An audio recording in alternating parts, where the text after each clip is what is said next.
Hey everyone, welcome to Wildlife Inspired. I'm your host, Scott Keys. Today we're going to look at PhotoAI, the Topaz Labs' newest product, and we're going to compare it specifically for noise reduction to Topaz's existing product, Denoise AI. Side by side, real life, right after this. I've been getting a lot of questions about PhotoAI lately, and I wanted to do a quick video to compare the noise reduction capability of PhotoAI to the noise reduction that exists in Denoise AI, both products from Topaz Labs. The most common question I get about PhotoAI is, do I need it? Is it worth it? Should I upgrade? Now, there's some important pricing information. I want to get this out of the way first. Right now, the current pricing at retail without any sale price involved is $199. Topaz Labs also offers something called the Image Quality Bundle, and that takes the three products that are in PhotoAI, so Denoise, Sharpening, Gigapixel, and it puts them into a bundle. So you're getting all three of those individual pieces of software for $199, or you're getting the PhotoAI bundle. I'll call it a bundle, but it's really just one piece of software that does all three in one. So you don't have to open each separately.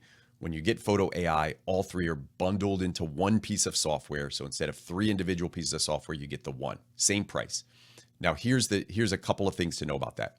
Currently, and I can't speak for the future, but currently, if you purchase the photo quality bundle for $199 and you're up to date with all of your upgrades and license fees and all of that, you actually get PhotoAI included for free. Now, that could be a limited time promotion, but I want to put that out there because a lot of people have asked questions about pricing.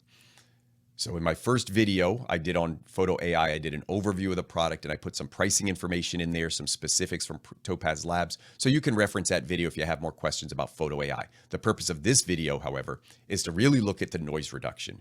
Is it as good? Because a lot of people are concerned, well, if this is a watered down piece of software, is the noise reduction going to be as good as I would get with a standalone like Denoise AI? So that's what we're going to look at today in this video. Let's get started. So up on the screen, I pulled up an image. This is a black-throated green warbler taken right at sunrise, very low light. And my ISO value on this was 2500. So I'm shooting this on a Z9. I think this one was at 400 millimeters, 2.8. The real important thing is the noise. Now on the Z9 sensor, I would say it's about average with handling noise. There's a couple of Nikon sensors I think do better, certainly some that do worse. The Z9 is a fine sensor, produces great images. It's a little more densely packed in terms of pixel density. And typically when you have more pixel density, noise isn't the greatest attribute of those sensors, or noise handling isn't the greatest attribute. So I want to zoom in here and I'll show you a little bit about what we're looking at in terms of noise. We'll get into 100%. And there you can see it. Now I've also got, you can see my Photoshop window up. I'm going to work in Photoshop. One of the beautiful things about all the Topaz products is they integrate really, really seamlessly into Lightroom and Photoshop. But since I edit mostly in Photoshop, I'm going to go ahead and just show you some applications. You'll see a few layers here in Photoshop, and I've already renamed those. So those are the layers we're going to be working on. We're going to work with Denoise AI Clear. We're going to compare that to Denoise Low Light, and then we're going to compare both of those to PhotoAI. I've also added a little assistant here. So when I click this layer on there we go. When I click that layer on, this is just a little filter I created to help show noise. So this will show you hopefully through the video a little bit better in terms of what's happening with noise. So this shows all of the flaws in an image. And so you'll see me pop that on and off occasionally. The other thing I wanted to show you is I'm going to show you the computer usage. So I've pulled up a task manager in Windows. If you're using Apple, I'm sure there's a similar processor, but you could see the amount of memory dedicated right now to each application, and also the GPU usage. Now, one of the tricky things right now is I'm recording video on my computer. So this second item here, this XSplit broadcaster, is what I use to create videos and live stream. The top one is Photoshop already opened. Obviously you could see the memory usage there. And we're going to see what happens with both Denoise and PhotoAI as I run the application. So you actually get to see, does one have a bigger strain on the computer in terms of what it's processing. So without any further ado, I'm going to pull up the first image down here in Photoshop. And you may see some cuts here. I may speed up the video just for the efficiency of time. But we're going to go to the filter menu. And just like all of the Topaz products, you could see my plugins here. I'm going to run this through Denoise AI. I'm going to try to get the cleanest result I can. So I'm going to work a little bit. Again, I may cut away because I don't want to waste your time while I'm figuring out the best result for each of these images, but I'm going to work really hard in AI Clear and Low Light, which are my two favorite options in Denoise, and see if I can get the cleanest image. And then we're going to compare it to Topaz Labs PhotoAI and see what the difference in terms of quality is. Now, before we get any further, let's just pop up here and see what's happening over in Denoise. You could see the memory usage here. Now, I haven't updated anything yet, so I'm going to go ahead and just ask this to update the preview. You'll see that memory and GPU usage go all the way up. You can see it actually spiking now as I record, and there it's updated. So I'm going to pause the video. I'm going to play around. I'm going to try to get the cleanest setting that I can find, and then I'll be back. Okay, so I'm back. Now I'm going to just drop in the highest spike that I had with Denoise in terms of memory usage. It spiked around 550 megabytes. So I'm just going to put that down there for people that are computer freaks or like the information. By the way, somebody's probably looking at my usage being like, wow, you need to optimize your computer. Man, send me a comment. I'm not a tech geek. So if you want to optimize my computer for me, tell me what to do up here. Let's just look at the results now at 100%. Oh, what the heck? Let's zoom in at 100. We're on 177% on this one. And here's Denoise AI Clear at the high setting for noise reduction, low setting for sharpening, and I had a recover detail set up to 75. There's the original. And there's the Denoise AI. One of the things that I've always said with Denoise AI Clear, it tends to sometimes introduce these little, you'll see right in here, some blues around the edges. Otherwise, it does an exceptional job. It will add a little bit of sharpening. So you will see a little bit of sharpening in here as it goes from one to the other. But a very nice job. And I'd be very happy with that. So that was the first run through. Now I'm going to pause this and we're going to run through Denoise Low Light. And if there's any change in the settings for the memory usage, I'll put a note here at the bottom under a graphic when I edit the video. But let's run into Denoise AI, or I'm sorry, Denoise Low Light. See what that looks like. Okay, so I ran this layer through, and if you're looking at my Photoshop window down here, you'll see where it says Denoise Low Light. I ran that through at 100% for noise reduction, 25% for sharpening, and 50% for recover details. Again, I'm just doing this by eye. Those are the settings that I thought looked the best. Let's compare that over here to the original. So here's the original.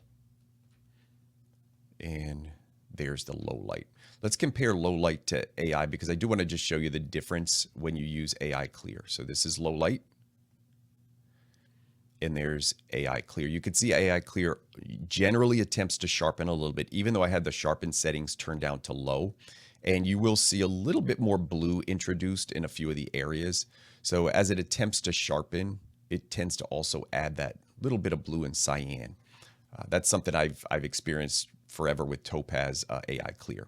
All right, so now the real test. So we've got the other two. I put the memory usage down below where it peaked, and it peaked about the same on both.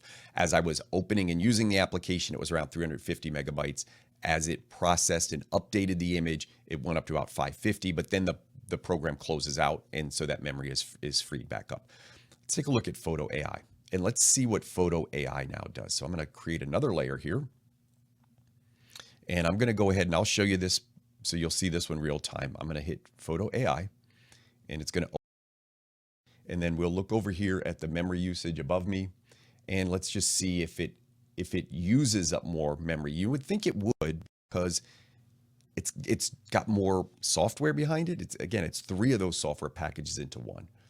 So there it goes, and this one is up to 1.6, and it's rendering and it's doing a lot more work now. And with the other two, with both of the Denoise AI, it didn't need as much memory, and I was updating previews. I was updating the previews as I needed them. So when I updated the previews, the memory would go up. So this one, you saw it using more memory because it's actually searching, it's finding the subject, it's applying those autopilot settings. So memory usage was a little bit higher in this one. And then as I scroll through, it's going to auto update. So you could see it auto updating now and trying to give the best result that it can. So under the remove noise, I'm at normal and it's recommending 7. Now, one of the things I always like to do with any of these products is go around to the edges and the corners and see if it missed any noise reduction. I'll show you an area right here where it missed. So right there, it missed. And by the way, it did the same thing in denoise. So I did have to play around with the settings. That's where I knew where to go, because in the other image, it missed noise reduction in that top right-hand corner. So I just had to turn up the noise reduction. Think of noise reduction in Topaz products more as a threshold. It doesn't necessarily apply more noise reduction. I think of it as increasing the threshold of where it's going to apply the noise reduction to. So you could see here at 7, it missed that little bit. Let's just turn that up a little bit and we'll let that auto update. And we'll just keep increasing it until we get rid of the noise in that one little area. And if it doesn't remove the noise in that area, we'll change it over to strong and we'll see if that will do it. Okay, so that did it. Now I'm going to turn the strength down now that it's on strong and go to just to where it disappears. So notice it behaved differently. When I applied the strong, it kind of went to the background and did what it needed to do to clean up that spot. Whereas the normal, even though I was adjusting the strength, it didn't change that. Now let's go back to the subject and see if that strong filter did anything that we didn't like. And the details still look good here. Now, I am not going to turn on the sharpen because we're just comparing noise reduction for now. So I'm not going to adjust that sharpening at all. I'm not going to apply that. But again, the benefit of this software is that you get the advantage of having all 3 pieces of software, gigapixel included, all here in one suite. So it's all available to you at the same time. The autopilot detects the subject. It does a really nice job. So there are some benefits to this software. I think the ease of use is a big one. And the fact that hopefully I guess the result is as good as the standalone software. So I'm going to save this. Now watch that memory usage. It's going to spike. So you could see it calculating. Now I'm not too worried about memory usage here. I'm more worried because I'm recording the video on top of this. And then it closes down. So it's just that brief spike as it's updating the image. And you can see it didn't take that long to do. I would say relative to Denoise AI, maybe it took a little longer, but not a lot longer. But here's the thing we really want to see now. What's the result? So let's zoom into 100%. I'll just hit Control 1, and that'll get me to 100%. I'm going to zoom in a little bit extra. So this was AI clear compared to the original. I would say this was my least favorite of the 3. It did the sharpening, but in terms of noise reduction, just that little artifacting, that little bit of blue that it added, probably not my favorite, but good. This one pretty good also. This was the low light. And by the way, low light is the one by default that I typically use because it doesn't introduce those blues and those cyans as much. And then let's look at PhotoAI. Now let's specifically compare now PhotoAI and the low light. And I'll put the verbiage up here as you're watching it when I edit, so you'll see exactly which one is which. And then I'm going to put that little filter on top. So right now you're looking at PhotoAI, and now you're looking at low light. PhotoAI and low light. One more time. PhotoAI, by the way, with no sharpening applied, and low light. Now, from a noise reduction standpoint, I do think PhotoAI actually did a really, really good job. Remember, I put that on the strong setting. The low light maybe retained a little bit of the sharpening here, but I will point out, and you'll have to really go in close to see this. Watch right around the eye here. The little bit of this yellow bled over. And in PhotoAI, notice it kept it really nice and crisp. So interesting. I'm going to compare this now to AI Clear. So now you're looking at PhotoAI, and here's AI Clear. You could see the yellow didn't bleed over, but probably more blue. So a little bit more blue from AI Clear. And now let's just look at the noise in the background. So I'm going to go over to this area of the head, and I'm going to zoom in. Oh gosh, this is 600%. That's not even fair. Let's go to about 200%. That's pixel peeping. 200% is dialed in pretty tight. This is the original, and I'm going to use the filter now. So you're going to see this with the filter. Let's look at the noise in the background. Here's Denoise AI Clear. Here's Denoise Low Light. Pretty good. And then here's Photo AI. Naked eye, Photo AI, low light. It's interesting. Photo AI looks cleaner to the naked eye.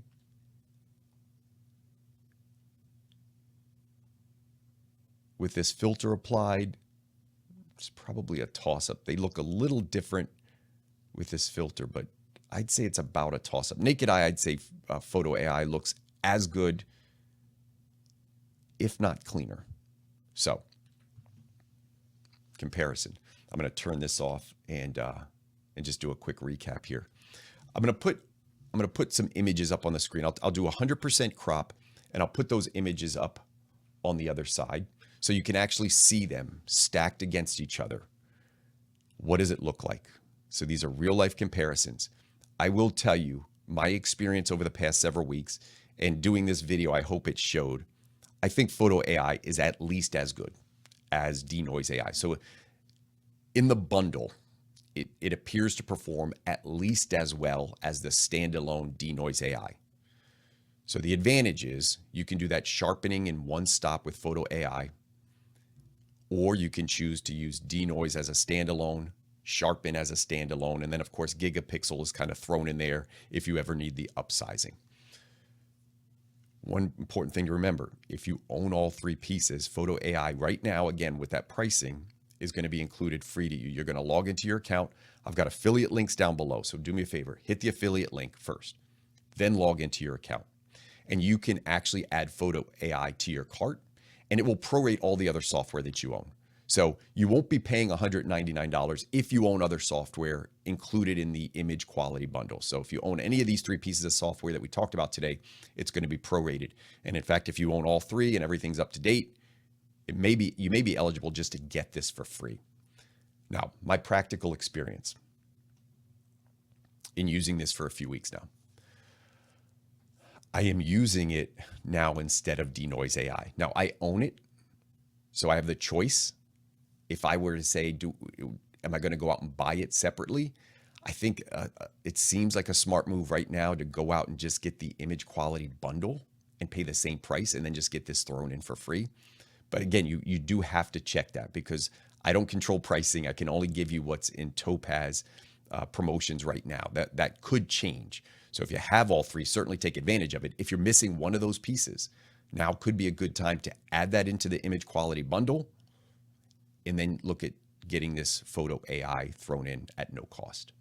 So pretty happy with the product so far. I would say the only downside is, and I wanted to show you, by the way, guys, I'm a Topaz ambassador, but I will always give it to you straight. If there's something I don't like about a product, I will call it out, whether I endorse a product or don't endorse a product. So with this one, there is that little downside in that is if you're strapped for memory on your computer, and you saw mine. Now I'm running a recording software on top of this, so you could see all the memory that was taking up. But if you're strapped for memory on your computer, it could be a concern if you're opening multiple windows. So if you've got Lightroom open, Photoshop open, maybe another third-party software open, you've got some other stuff going on, and you're concerned about that. Denoise or Denoise looked like it was running less memory in the background during that process. But again, it's only open for 2 or 3 minutes while you're making the edits. You close the plugin, and then that memory gets freed up again. By the way, feel free to correct me down in the comments if I'm wrong about any of this. Again, I'm not a computer expert or an engineer, but I just try to do the practical parts, the things that I can see and feel. Photo AI felt like it processed about the same time. So once you settled in on your results, the processing time to update it and kick it back to Photoshop was about the same. It may have been a little bit longer, but I would say, relatively speaking, it was about the same. So that's what I got for you today. I like the product. I think it's simple and easy to use. Makes a lot of sense. I'm using it more and more instead of Denoise AI. I really do like the results. I showed you a couple of the fine details where it outperformed Denoise AI, but it's at least as good. At least as good. And we didn't deal with the sharpening in this video. I may do another video and compare Sharpen AI to Photo AI just sharpening and see what that looks like. So stay tuned for that as well. As always, thanks for your support on the channel. Hope you found the video helpful. Down in the comments, let me know what you think. If you're interested or have any questions, I'll put my email address down there. Feel free to shoot me an email. And again, the affiliate links down below, they do help the channel out. So make sure you use those when even if you're logging into an existing account. Click there first, log into your account, and good luck to you. As always, thanks for your support on the channel, and I hope we can continue to find inspiration in wildlife together.